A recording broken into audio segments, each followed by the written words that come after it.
ഒരു ഒരു പുതിയ ആസ്പിരന്റിനെ സംബന്ധിച്ചിടത്തോളം അവർക്ക് എപ്പോഴുള്ള ഡൗട്ടാണ് ഈ മെയിൻസിനും പ്രിലിംസിനും വേണ്ടി എങ്ങനെ ബാലൻസ് ചെയ്ത് പഠിക്കുക എന്നുള്ളത്. ആൽഫ്രഡ് എന്താ ചെയ്തുകൊണ്ടിരുന്നത്?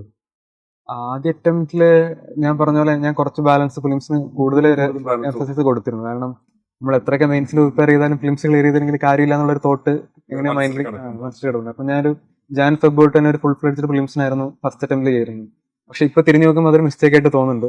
കാരണം അന്ന് ഞാൻ കുറച്ചും കൂടി ആ ഒരു ഓപ്ഷനിലും ഒരു റൗണ്ട് റിവിഷനെങ്കിലും ചെയ്ത് പിന്നെ GS ഒരു ബേസിക് ആൻസർ റൈറ്റിംഗ് പ്രാക്ടീസ് ചെയ്തിരുന്നെങ്കിൽ ഒരു പക്ഷേ ഫസ്റ്റ് മെയിൻസ് ക്ലിയർ ചെയ്യാമായിരുന്നു എന്ന് ഇപ്പം തിരിഞ്ഞു നോക്കുമ്പോൾ തോന്നുന്നുണ്ട്. പക്ഷെ ഒരു ബാലൻസ് രീതിയിൽ കൊണ്ടുപോകുന്നതാണ് എപ്പോഴും നല്ലത്. കാരണം നമ്മൾ ഒരുപാട് ടോപ്പിക് ഓവർലാപ്പ് ഉണ്ട്, പക്ഷെ കുറച്ച് ടോപ്പിക് എക്സ്ക്ലൂസീവ്ലി ഫോർ മെയിൻസ് ഉണ്ട്. അപ്പം നമ്മൾ ഫിലിംസിനും പഠിക്കുന്ന സമയത്ത് ആ ഒരു ഓവർലാപ്പ് ചെയ്യുന്ന ടോപ്പിക്സ് ഒക്കെ ഒന്ന് നന്നായിട്ട് കവർ ചെയ്യാൻ നോക്കുക. അപ്പം അതിന്റെ ഭാഗത്തു നിന്നുള്ള ആൻസർ റൈറ്റിംഗ് നോക്കുക. അപ്പം ആ ഒരു ചെറിയ രീതിയിലെങ്കിലും മെയിൻസിന്റെ ഒരു ട്രാക്കിലേക്ക് വരാൻ ഫിലിംസിന് മുന്നേ ശ്രദ്ധിക്കുന്നതായിരിക്കും ഏറ്റവും നല്ലൊരു സ്ട്രാറ്റജി എന്നാണ് എനിക്കിപ്പോൾ തോന്നുന്നത്.